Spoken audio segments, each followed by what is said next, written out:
Yang kasyaf itu tuan-tuan di zaman Rasulullah dan zaman kita sepanjang zaman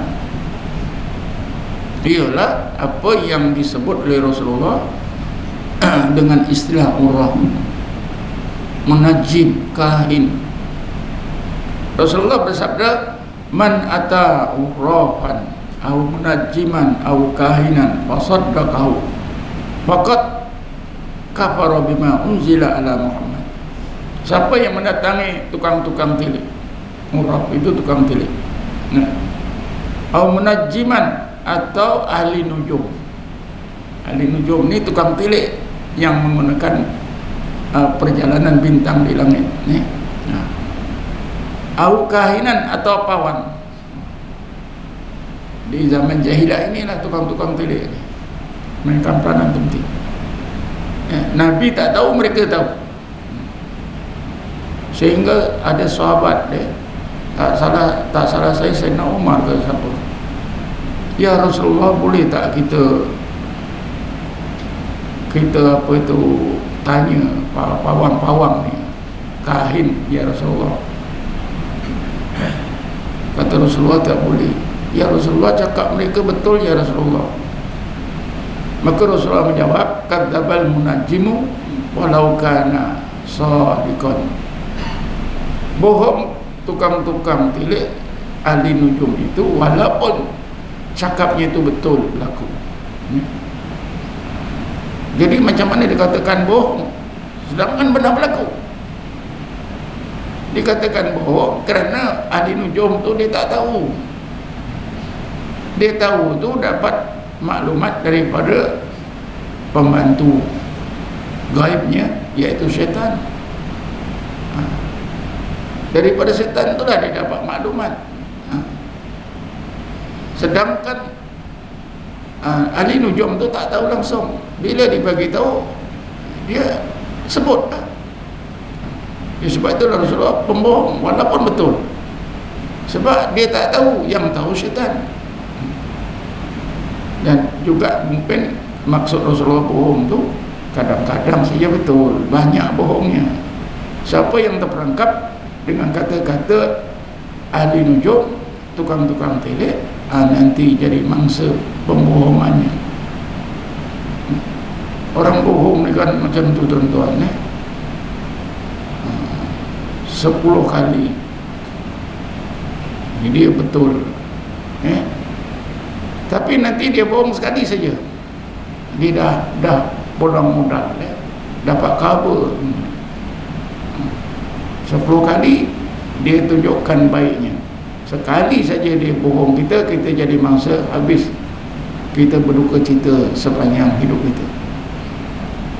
Jadi pawang-pawang, tukang nujum, ahli-ahli nujum ni, kahin yang tahu bagaimana cerita pawang-pawang masa dulu. Di zaman kelahiran Rasulullah, pawang-pawang inilah yang apa itu yang mainkan peranan penting untuk menilik, sehingga Rasulullah sendiri dianggap oleh orang-orang Quraisy di Mekah sebagai pawang yang berjin. Bismillahirrahmanirrahim. Fadzakir wa bi rahmati rabbika fama anta bikahinin wala majnunin.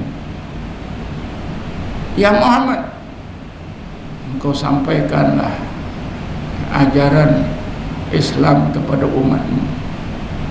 Jangan engkau hiraukan tentangan orang-orang Quraisy. Cakap-cakap mereka dengan rahmat iman daripada Allah. Engkau bukanlah seorang kahin, seorang pawang yang didampingi oleh syaitan, dan bukanlah seorang yang berjin, majnun, orang yang didampingi oleh jin, bukan. Jadi Nabi Muhammad itu bukanlah pawang sebagaimana yang disangka oleh orang-orang Quraisy. Karena apa? Pawang-pawang itu memang kasyaf pada masa itu, dapat maklumat daripada syaitan dan jin.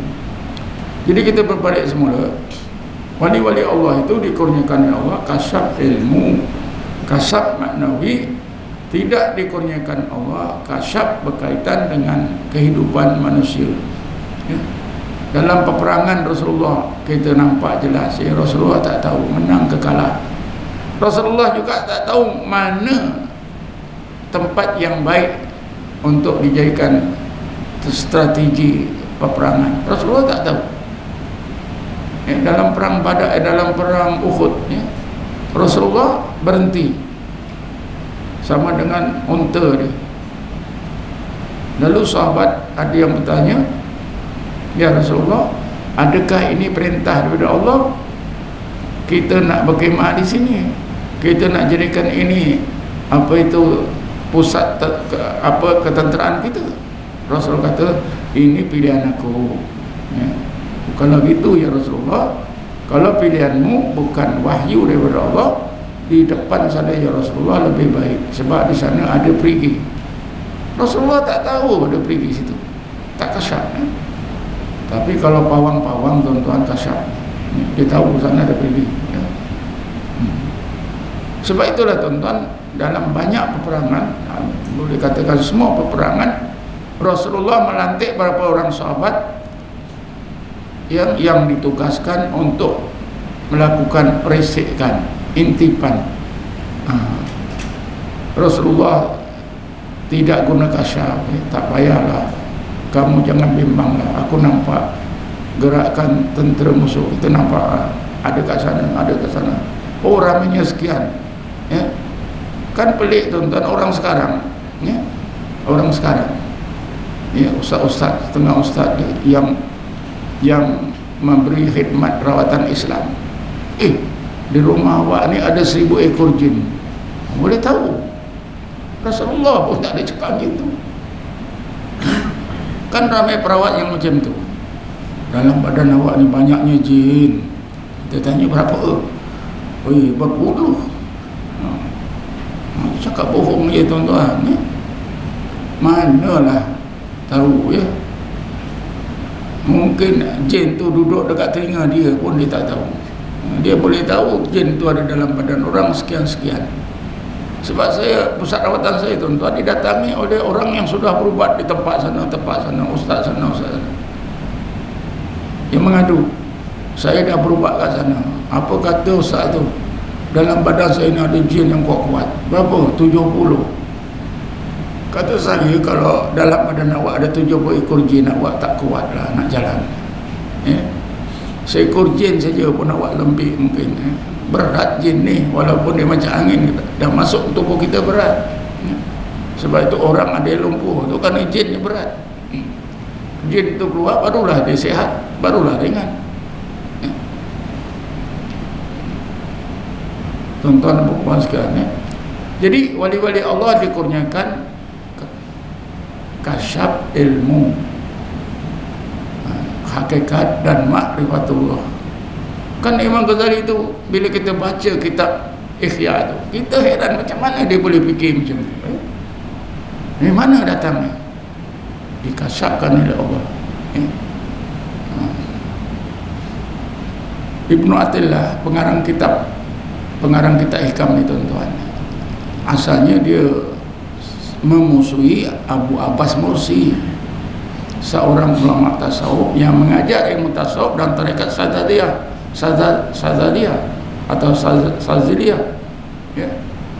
Entah macam mana dia terfikir, takkan aku nak salahkan dia saja, sedangkan aku tak pernah mendengar ajarannya. Malam ni aku nak pergi, dia menyuruh-nyuruh di masjid itu tuan-tuan, dia dengar, dia ulama besar, dia dengar dari awal hingga akhir. Apa komen dia? Apa yang aku dengar pada malam itu, semua yang keluar daripada lidah Syekh Abu Abbas Mursi tidak lain tidak bukan ilmu-ilmu yang sangat tinggi, mengalir terus dari lautan ilmu Allah ke lidah Abu Abbas Mursi. Aku sangat kagum. Malam itu juga aku menemuinya, minta izin untuk jadi muridnya, untuk kasih ilmu kasih ilmu. Tapi tentang kehidupan ini tidak kesal.